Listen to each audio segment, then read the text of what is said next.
Welcome back, guys, to a whole new episode of the Babbles Nonsense podcast. We have a special treat for you today. I have Dr. Rachel Yan, who is the CEO and owner of Precision Empowered Health. She is based out of Denver, Colorado, but can Zoom and take patients anywhere.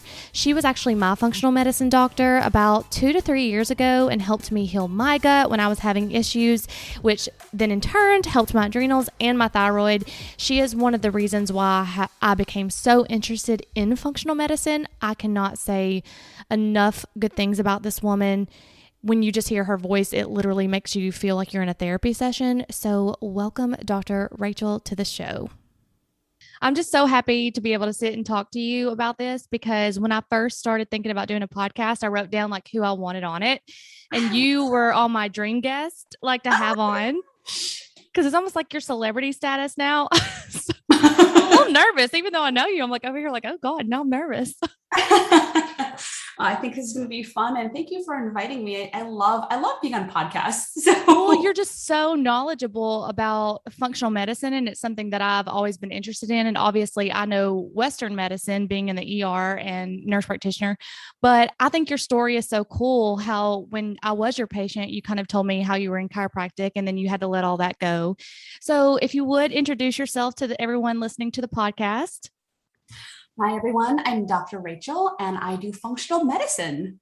And she is amazing, guys. I was one of her patients and she healed my gut like no other. I always knew I had issues with my gut, but until I actually worked with you, I think 4 to 6 months we worked together and it was life-changing. Like we can get into that when we get to the gut section when I have all those questions for you, but it was definitely life-changing for me. And I think that everyone should work with a functional medicine doctor. I don't understand or when it will make that click of insurance paying for it or something to help people actually get the care that they deserve.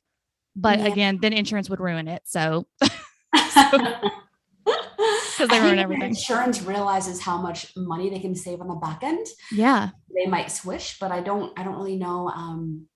I don't know if that'll be a soon thing or a quick thing. Yeah. Because it means upfront attention for a payoff in the future, like 20 years. In the future. So it does take some long-term thinking. It does. So I mentioned that you were a chiropractor first. So my thing that I guess I don't know about you that I never asked was, when did you decide or know that you loved health and wellness? Like, was it when you were young or you were just trying to find a career that you were like, I really love health and wellness? I think I always knew. When I was young, my career choice would change almost every week. So from wanting to be a ballerina to then a veterinarian, and then I wanted to be a marine biologist. So I think it's always been centered largely around health. And when I was in high school, I spent my junior year at Red Rocks Community College. I just took community classes and I had a speech class that I had to do. And they promised us extra credit if we enrolled in a speech competition. So I was all about extra credit. So I did this speech about health and wellness and diets. And that was really my first interest in it. And then I won the competition and I went to the state competition. I won that too. So I think just the fact that I could present something and it was well received. Yeah. On the path of wanting to talk to people about that. Well, that's interesting that you say that, because even though you're more functional medicine healing, when I talked to you during our appointments and we were, talking about my gut, I always thought she's so soothing. Every time I'd get off a call with you, I thought I had just went to a therapist. Like I just felt more calm and more relaxed. I was like, do you get that with a lot of patients that they think, oh, you kind of calm them down, even though you're not maybe dealing with mental issues? I mean, I know you do because it's a whole system, but with me, it was the gut. And I just felt like when I got off, I was like, wow, I just felt like I had a great therapy session. Yes. So back in the day when you were my patient, I wouldn't tell people about the coaching and energetic components of what I was doing. It was all functional medicine, all nutrition, all gut health and healing and hormones. And but my personal interest was all in coaching and personal development, and how we can leverage things like, if you make a decision about what you are willing to put into your body, then that decision translates to other things in your life. So how you treat one part of your life will always translate. And to me, that was the ultimate success, was not just the fact that someone was eating better necessarily, all of that's still a win, but how that eating better would give them more focus or more attention, and then maybe more self-pride, and just knowing that you did that for yourself.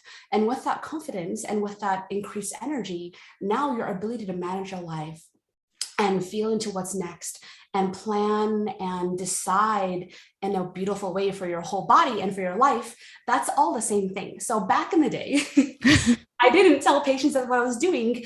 And how I saw it was, I had a functional medicine business that was masquerading as human life change. Yeah. And for some people, that's their road to their highest potential, to who they really want to become. And for some other people, it's maybe going to yoga, or for other people, maybe be selling all their stuff and living the van life. So we have different ways that we opt in to creating a beautiful life. But for me, my path that I wanted to lead people on was the functional medicine route, but still the end goal wasn't necessarily just gut health. It was a massive life change and reaching your potential. So now I talk about that a little bit more. It's not a secret anymore. Yeah. I'm so glad that you felt that back then. That's no, awesome. I did. Like, I would always get off a call with you and I would call my aunt. She'd be like, well, how did it go? And I was like, I just feel so, I couldn't explain it. I was like, I feel so happy. I was like, she made me just feel like I was doing the right thing. And I couldn't explain it, just the way it felt. And it was truly like a therapy session. I got more from that session than when I was going to a therapist, because it was just more like, I didn't feel like she was actually hearing me when you were like we would talk about other things, obviously, than just my gut, like work stress and how that affects your body. And you just made it a point to be like, well, that's going to affect you as a whole. Because everyone knows, with my podcast, I've been very open about my thyroid, and you helped me with that as well, because you kind of do an all encompassing thing. So I don't know the new brand rebranding, because you just rebranded your business. So explain a little bit, because you just said that you, back in the day, which I think we worked together 2 or 3 years ago, maybe more, and you were doing like gut health, adrenal health, thyroid health, but you have way expanded beyond that now. So what all are you doing now? So I'm still doing those things, the gut health and adrenal health and thyroid health, because that is how you're going to be able to navigate this life in the physical body. So all your hopes and all your dreams and all of who you are going to become and the impact you're going to make in this world has to be carried out with this physical body. So if this physical body can step up with you, then there's a beautiful synergy that happens, right? Your body is there, your mind is there, emotionality is there. Everything is collectively healthy and communicating with each other. So I think that's the biggest part that has shifted. Not so much the work that I do, but expressing to people that, yeah, we can talk about food and that could be interesting. But to me, if that's where it stopped, it would be really boring. Yeah. Yeah. And if there's no way to translate what you're doing with all the supplements in the diet, you remember it was a lot to do. It was a lot. Yeah. Yeah. It was so much. But if it's just like, oh, I can't eat that, and oh, I can't have that, and oh, I can't do this, then it becomes, I think, what a lot of people view health and wellness as, just like not being able to do the things that you love doing, not having freedom to eat whatever you want to eat, and being somehow deprived. Yeah. And if that is the energy behind it, even if you're doing everything else right with how you're eating and your protocols, even if you're doing everything else right, the energy is not a healthful energy. Agreed. And so if there's a way to recalibrate how you perceive what you're doing, so instead of I can't have that, you're passing on that because you know it doesn't help you. And you want to feel good, and you want to make sure that things that you're doing and how you're doing it all aligns up with knowing that you're doing it because you know who you are and you know the standard that you want to set for your life, and you're doing it because you love yourself. If you can just make those little calibrations, then now someone doesn't just have an experience where they had like 4 months or 6 months where they couldn't eat anything. They now have an experience where they see their life differently and they know themselves better and they know what they're willing to do for themselves. And that is really what the brand is about now. It's really coming into your power. Because you're your brand is precision empowered health, and you're just empowering. How would you say more women, or do you, I mean, I know you have men as well, but it's kind of more of a woman who like are drawn to women who are drawn to you, because I feel like women in society already, number one, our hormones are screwed just from society alone, which I will get to. That's one of the things I definitely wanted to talk to you about, because I mean, I can't even explain how much you helped me just doing the gut session that I did with you. But like you were saying, like, so what she was talking about is when I worked with Dr. Rachel, I had horrible like gas, bloating. I could not lose weight. My thyroid medicine wouldn't absorb. So I reached out to Dr. Rachel to work with her, and we got on protocols. And so the protocols she's talking about are very like, you have to take supplements certain times a day, but you were never like, you can't have this. You were more like, well, you can have that, but you're not going to heal. And so you have a choice. You can either choose to continue feeling the way you're feeling, which is fine. That's your choice. Or if you want to feel better, then you're going to have to choose these things. And so I've made those smart decisions now. And now, like, now that I'm a nutrition coach and things like that, my clients also, it's really hard to help people with nutrition because they want to do everything like I'm doing. But I was like, I've done this for years, and it's really hard to explain. Like when I'm like, well, I can go out to a restaurant, and I know what I can have and what I can't, and I don't crave those things anymore. So I truly agree with everything you just said and how you touched on that. So that's amazing. Yes. So switching into the GI system, kind of had some questions for you. Because do you think that our GI system is everything? Healing the gut kind of controls the whole body system, like your thyroid, your mental state, hormones. Do you think it kind of starts there and you have to fix that first? I don't think you have to. I think it's one of the more efficient and effective methods, because then you're hitting foundational pieces first. Right?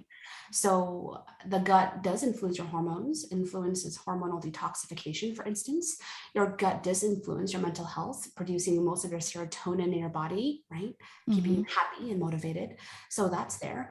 And so I don't think people have to start there. Okay. I think when you're looking at someone in terms of what you need to do and what's important for their health, I think it's part of the job of the clinician is to find the one domino that if you hit that first, it will influence the other systems of the body in kind of a wave pattern. And so there's so many things that you can do when you look at someone's lab. So like when we ran labs for you, there is so much to do. Yeah. And so much. And part of the magic is deciding like, where do we start and what's going to be the most efficient place to start? And I think for most people these days, it is a gut, because our food standard, if you haven't learned about food, and if you haven't learned how to eat, and no one's ever told you what is a normal gut symptom and what's not normal. If no one's ever told you that you might have constipation because you've never seen someone poop before, you've never seen someone poop schedule, you only know your own body, then you just don't know. And our food qualities in the US is so low. Yes. That if you eat in moderation, you're eating like crap. That's it. And so the eating in moderation thing, I don't think applies if you live in America, because then you will have suboptimal health from the food that you're eating and the impact it'll have on your gut. And then that trickle on over to hormones and mental health and skin and energy, that's going to be profound. So I think for most people, gut is a really great place to start, but I don't think you have to start there. You can start there. And that's the hardest thing, like, because I'm not versed, obviously, in functional medicine. I've just known what I've known from you and what I've tried to read, because once I met you and I learned that serotonin was made in the gut, had no idea. Thought it was, a brain thing, because that's what you're taught in Western medicine. No one talks about the gut-brain barrier or leaky gut syndrome. Most Western doctors will tell you, oh, that's not a thing. And once I met you and I was like, oh, I've got to learn all this stuff. Obviously, I still don't have the knowledge that you do, but it's hard for me to get my friends even to be like, they'll be like, well, I mean, this is a salad. It's not bad. I'm like, well, what's your chicken cooked in? And what kind of dressing do you have? And is it, and it's really hard to get people to understand that, because they're like, what's a salad? And I get frustrated because I'm like, no, like, I don't understand how you don't understand. So I'm really bad about like trying to explain things to people. But I know that when we worked together, we did the GI mapping. And that's one of the things that when I explained it to my friends, they're like, you did what? So yes, you poop in a cup and you have to send it through to FedEx. And you get all the results back. And I just thought that was crazy, everything it told you. Like it told us like viruses I've been exposed to. God, what else did it tell us? Bacteria. We didn't do the hormone one, I don't think.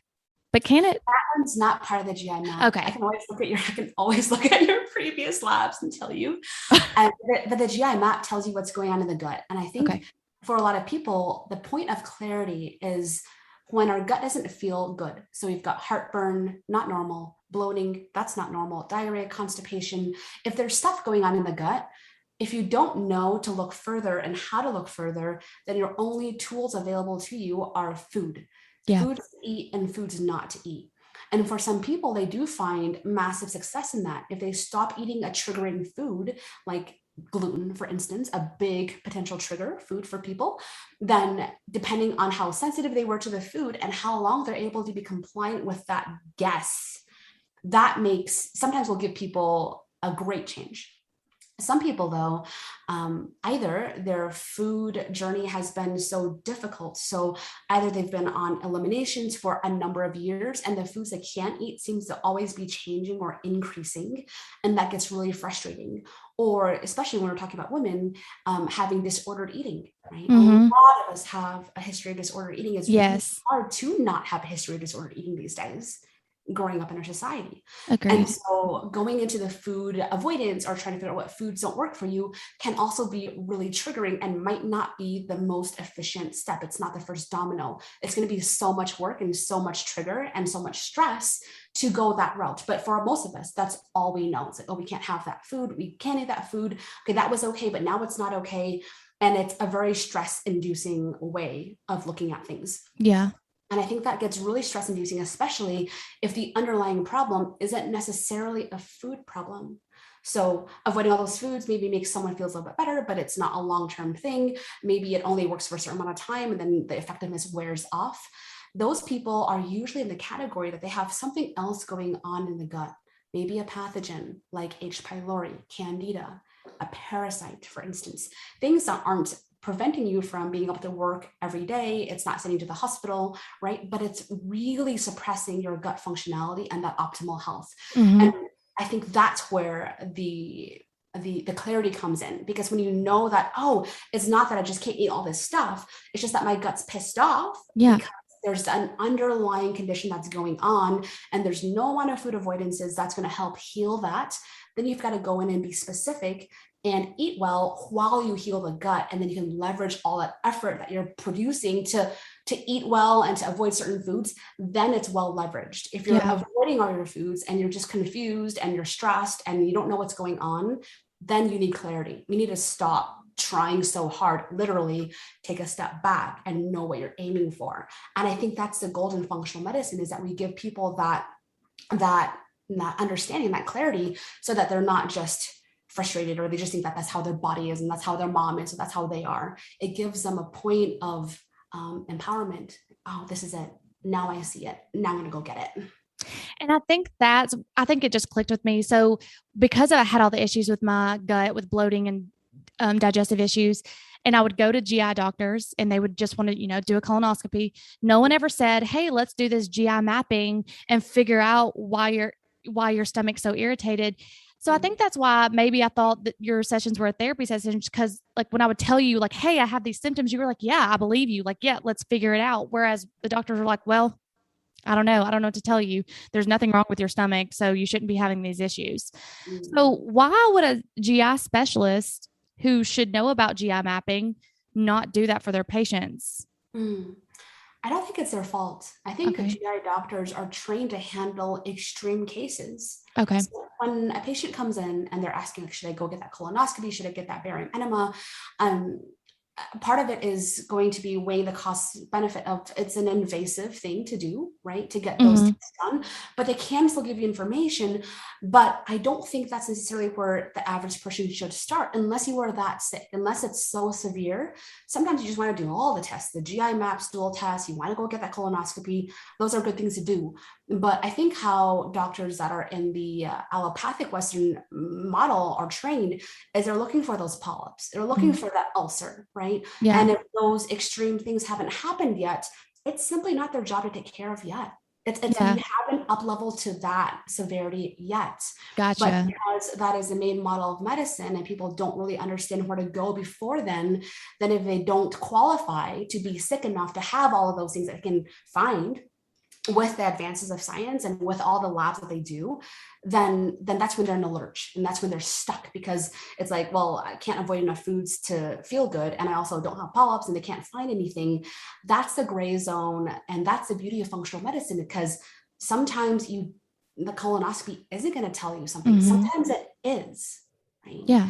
But there's a big gap, I think, for most people in terms of their accessibility and their understanding of like where to go first, that either the GI doctor and it's that colonoscopy, or it's nothing at all. Yeah. And they don't realize there's a whole other field of medicine that is set up for them before they need that colonoscopy, or before that colonoscopy can tell them something that is useful for their Agreed. health.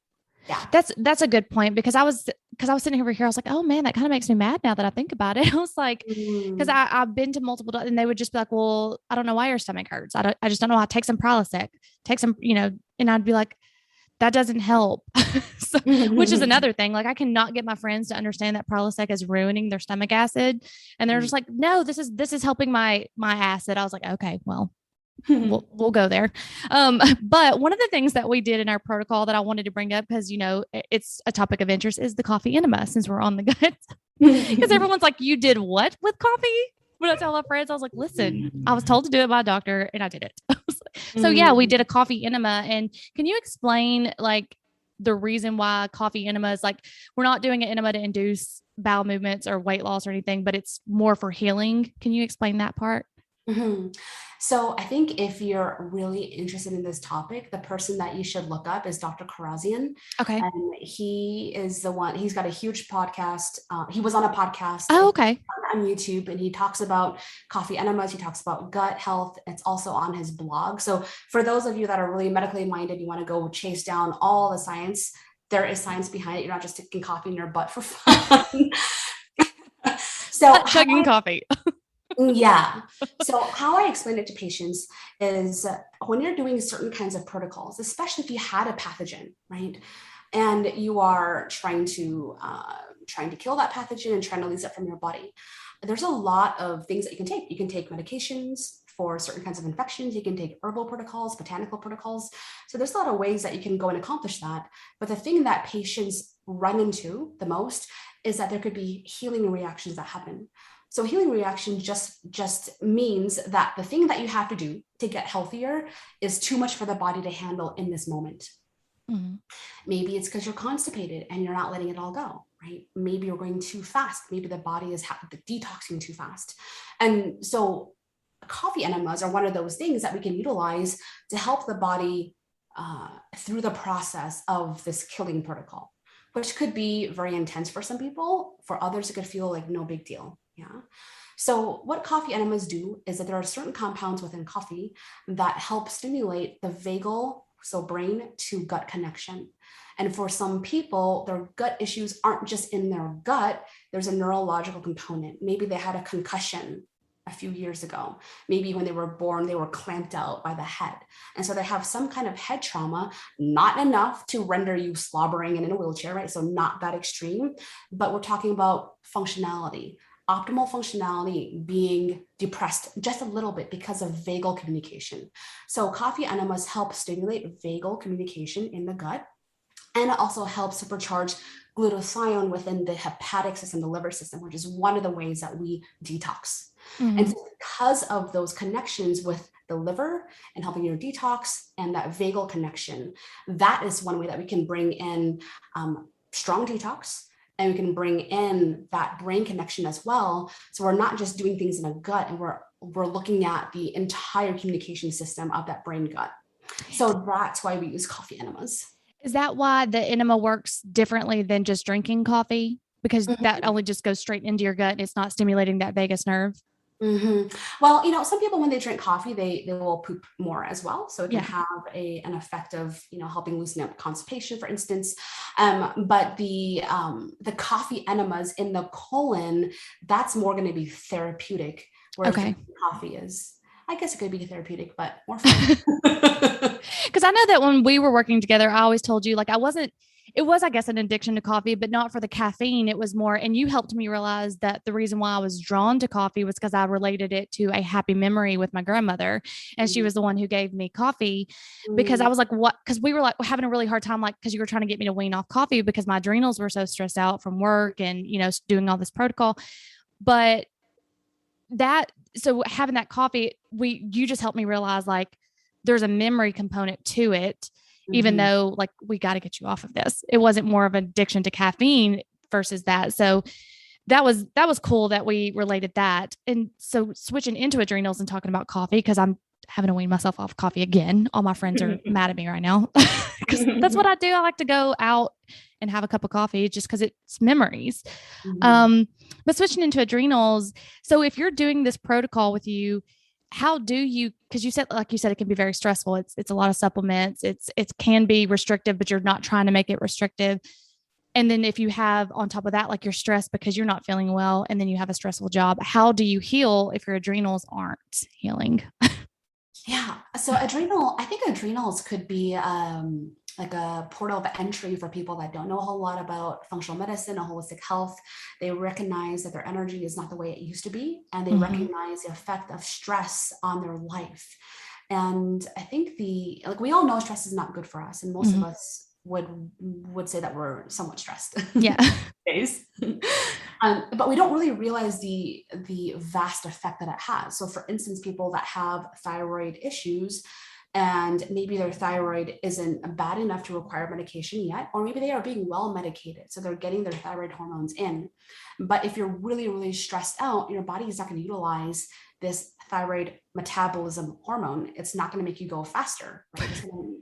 Your body's going to be like, actually, just because we have what we need to go faster doesn't mean we're going to go faster. Just because we've got, gas in a tank, it doesn't mean we're going to go and drive faster. If you're under stress, the body has safety mechanisms built in to slow you down because it doesn't want you to crash and burn. And societally, we are very, very good at bursting through those slow down requests from our body until we end up in a state where we're just like, we can't think, there's brain fog, my body is tired, I can't organize my thoughts, and I'm just trigger happy with my emotions, right? Yeah.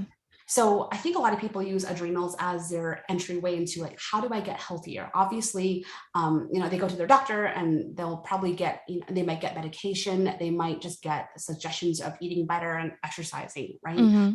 But there's a gap in terms of, I used to feel better. I used to think clearer. I used to function better, but now I'm not there anymore. Yep. And so they go and looking at adrenal health. So adrenals help handle your stress on top of other things. But I like to think of them as they wave the flag. They wave the red flag that something is up.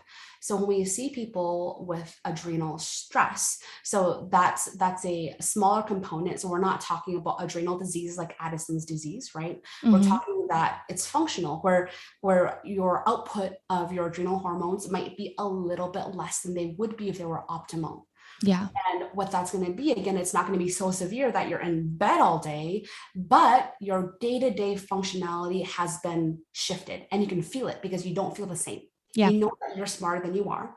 You know that you operate better than you are right now. And it's just not working. Yeah. Agreed. Yeah. So for the adrenals, to really be able to heal and come back and have your body express really healthful and optimal adrenal levels, there's a lot of components. So if someone has a gut infection, for instance, that could be the stressor that is not being resolved that then forces your adrenals to wave that flag of distress. Or if your eating habits are so dysregulated, or the foods that you choose are so unplanned that your blood sugar is up and down. And when you get hangry, then you eat carbs and sugar because it makes you feel better. You have a cup of coffee to get yourself going in the afternoon time. You drink coffee all day long to jump yourself. Then it's like you feel better now, but it puts you in debt next week, next month, next year, depending on all the things that you're doing to try to keep yourself afloat. Yeah. Until you crash. Right. And I do that quite often. So bad because even when it's hard to do the right thing, I think, because I finally got a new job. Hallelujah. But But let's just say my job in general, it's just a stressful job. It's 13 hours of fight or flight. That is literally my job, is a fight or flight response in the emergency room. So then when I have, like, if I'm like, I don't want the food I have, I just want a protein bar and it has bad ingredients in it, that's stressing me out. And then it's like, well, I really need to get up and go to the gym because I didn't get a gym workout in this morning, but now I'm not slept, but let's go do a HIIT workout to get it done quick. All those things, I'm just like, well, it's really hard. Like, how to tell yourself, well, you have to go to your job. Do you not go to the gym? I mean, like, what would your suggestion be if someone was like, if that's me and I have all these things I have to do you just say, well, you have to take one of the stressors out? Yeah. And I think this is when, at least how we do functional medicine in my office, how we approach it, because sometimes the best supplements and the best protocol and the best intentions in the world will not override a lack of sleep. Yeah. Will not override overworking out, will not override a night shift, for instance, right? So there are massive lifestyle decisions that once those are in place, if that is the decision, then my job is to support you as best as we could around that immovable piece. But sometimes I do have to talk to people and say, I know this is all very important in your life. It's very critical, all the things that you're doing. And then, however, as an advocate for your body, telling you the thing that no one else is going to tell you, and the thing that's going to be stressful to hear, is that a change needs to happen. Not just eat a little better or modify your workout just a little bit. Sometimes those changes will do it, but sometimes people are in such a state of distress and they've had so much compound over a number of years, sometimes decades. So they feel like they've completely lost track of their body. They're not even themselves anymore. If we're at that critical point, then anything that a patient will be willing to let me talk to them about, I will. Yeah. And for some people, it's that relationship they're in. That relationship is so toxic, and that has to shift. Agreed. And they have to come to a certain amount of courage and self-clarity to see that. And so if I can get them to the point where they're thinking a little more clearly and offering these avenues that would normally be blocked, or those doors closed, and telling someone, although no one else sees this in your life, although everyone thinks that everything's okay, although this is the way that you've always done it, maybe it's not working out for you anymore. Agreed. Maybe it's not serving you anymore. And so those are the times we have to have those conversations in terms of what's immovable and what's highly important, and what of those decisions, although they are in stone, or they're long-term decisions, or you've never thought of moving those might have to shift. So when I work with patients, things like my bowel movements are better, my gut feels better, my energy's coming back, those are great. But what I'm actually looking for is some kind of provocative life shift moment. For some people, it's changing their job and changing careers. Yeah. For some people, it's getting out of that relationship. Yeah. For some people, it's drawing boundaries, because if you don't have boundaries with how people treat you, you will have no boundaries on how you treat yourself. Agreed. And that is the beginning of the slippery slope of people being like, I don't know why, and now I'm 25 pounds overweight. I don't know where it started. It started with a loss of that boundary. And it started with the degradation of the standard that you set for yourself, things that you will and won't do to yourself, and things that you hold as a standard of what people can and cannot do to you as well. And that is just as significant and just as profound as getting on a good adrenal supplement or moderating your addiction to caffeine, if that's what's going on. Those are important too. But when you can look at all of those pieces, and when someone has a willingness to shift those into a higher standard, into their self-power, that's when long-term change happens. And I think just listening to you say that, like, that makes you so much more than just like the functional medicine piece. Like you said, like, you like to coach, and I could feel that just when you said all that about like how you were talking about the people and like how you want to take them down the different avenues. Like, clearly that is your coaching coming out with your background in functional medicine, which to me, it's like, whew, mind blowing. Like I could listen to you all day, seriously. But I do want to switch to hormone health. And then I want to ask you a couple of questions on how you got into functional medicine and a little bit of background on that. But the hormone health that I've seen lately, because I follow you on Facebook and I've seen your hormone classes that you're doing, or they're not classes, but the week courses that you do. Those are new, I think. I don't think you had those when I was with you, which I definitely need to do some, because after I started working with you, I found out that my hormones are in the tank, which surprise, surprise. But then I started asking around a lot of my friends, because I'm in my early 30s, and a lot of women in their early 30s in America are having a lot of hormone issues.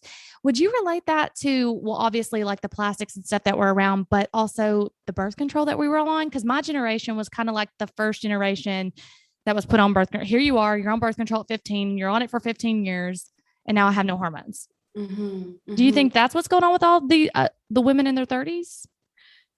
So with hormones in women, I think this is where Western medicine has dropped the ball big time. We women are so good at tolerating pain and discomfort that we think it's normal. We've bought into the lie that it's normal. And it started when we were 12 and 13 getting our periods. And the whole goal of hormonal regulation at that point is to pretend you're not on your period and not let anyone know. That was the entire focus. Yep. So how do I make sure I can take enough Midol or Advil so that I can still go to school, I can still go to my sports events and look and act okay? That's it. And so I think there's been a loss of traditional medicine, of moms teaching their daughters about their bodies and about their hormones and destigmatizing it as well, so that the conversation can happen, so that when our bodies are asking for things like rest, we actually pay attention. So there are influences with things like birth control, for sure. People getting put in birth control for things like acne. So young kids, young girls. I don't think birth control is wrong. I think there's a time and place for it. What drives me crazy is when it's utilized for things like, oh, it's acne, or we've got bad cramps, here's birth control. Yep. We're going to use that as a way to suppress your body's mechanisms of your flow, and we're going to use it to pretend that nothing is wrong. So when you have hormonal problems, whether it comes in a form of pain, PMS, breast tenderness, acne, your mood's all over the place, that's just your body asking for help. And all we've been taught as women is how to ignore it, how to work through it, how to suppress it, take one day off, be in a quiet room, come back and go full force. While in reality, the time that you're bleeding should be time when you take a step back. I think as women has come into the work world, we become integrated into the workforce. We're forces of nature now. We have learned from men that don't have the same hormonal fluctuations that we do. They have a flow, it's different. They don't bleed, but they have a cyclical hormonal thing too. But we try to act like men, and we try to pretend that our hormones are straight. Well, they're actually cyclic. And the cyclical nature of it is beautiful. And we stigmatize it because we get called, it's a time of month, we get called up by our guy friends, by our girlfriends, and we do everything we can to pretend it's not happening. And that is where the dysfunction really starts. Now that you say that, like, that does make sense, because when people are like, oh, are you just PMSing? Is that why you're being in a bad mood? Like, so you do try to hide it, because you're like, no, like I'm just in a bad mood. That does make sense that we do kind of suppress it. I never thought about it that way. Like suppressing those emotions because you don't want people just to call you out and say that. Yeah. Oh, and these days, if someone calls me out, I'm so happy that they saw it. I'm like, yeah, I'm feeling mellow, and I'm feeling introspective. And in my hormone course, so you mentioned the courses, that's something new that was born out of COVID. And it was also born out of my desire to give people access to lab testing. That's what we don't have. That's when we go to our doctors and our periods are a mess and we get put on birth control instead of being offered a hormone test, so that we have clarity, so we know what our body's asking for, so we can go and help ourselves heal. Yep. So that's what's being cut out. So I realized that the problem is that there's a complete lack of access, and we just think that it's normal, or we just think that we need birth control. Those are our two options. And so with all the courses I offer now, we've got a gut course, a hormone course, a thyroid course, a detox course, an adrenal course. Every single course comes with that lab test and a one-on-one consultation with me, just so that you understand that clarity piece and you can get information that you've never gotten before. So you have two different options. You can do the courses or work with you one-on-one, correct? Yeah. So if you do this course, there's 6 weeks, correct? Yep. Okay. So is it like a self-taught course with your, with you, or like kind of Zoom where you're teaching it, but not obviously live one-on-one, and then you get the lab test. And once you get the results, you'll go over it with the patient. Is that the course aspect? That is a course. So the course comes with the course is recorded and people have access to that forever, because my goal is that the people come back and they relearn or they rehear something, or they have something that comes up and they go, I remember there was a spot on periods. I remember there was a course on birth control, and they can go re-listen to it while it's relevant to them in the now. Okay. And then when they have all those informations, all the materials and the questionnaires and handouts, then they get their test. So in the case of the hormone course, they get a hormone test and they actually see the balance of their estrogen and progesterone. And for most women, that's just where it is. They have an imbalance with their estrogen and their progesterones, and they have all of these symptoms around their period around that balance. So they see that balance, and then they see how their body's detoxifying their estrogens. They see the levels of their androgens, which is like testosterone, because if that's a little on the higher end, or depending on what kind of like what their preference is when they run through their androgen cycle. You can be someone that has more acne. You can have someone that has less acne. You can actually see why. So once they know the why, then they get that one-on-one consultation with me, and I'll make a protocol for them so that wow. access to it. And not all people want to go and do the deep dive that you did working with me one-on-one. Or anything that you were available for. I just got my fingers in and we shifted those things that were available. Some people just want that access point, and that's the first in. Okay. So yeah, that's cool, because I did not know that you actually did a whole protocol for them on. That is a good deal. Yeah. That is a really good deal, because then you could take the courses at your leisure when you save up some money. Because I was about to ask you, like, do you think you said that was born in COVID? Because I was going to ask, one of my questions was, how can someone kind of get into an entryway with functional medicine if they can't afford it? Well, there it is. Is that what you were thinking though? Like, because some people can't afford functional medicine because people think functional medicine's very expensive. It is but not for what you're getting, because people don't know what you're doing on the back end. Like, you're just not getting rich. You're a one-woman show who's doing everything on the back end and having to do all these things. So yeah, functional medicine is expensive because you don't have insurance paying you a profit. Right. So I think that course, that's genius. I'm going to have to definitely sign up for that. Yay. But I want to thank you so much for doing this. I wish I could be in your brain because you were so knowledgeable. And everyone's going to love this because they had more questions when I did a thyroid podcast not long ago. And this just kind of sums it up better than I could ever explain it, because I try and it's butched. So thank you so much. I'll definitely have to have you back in the future. Totally. Thank you so much for having me.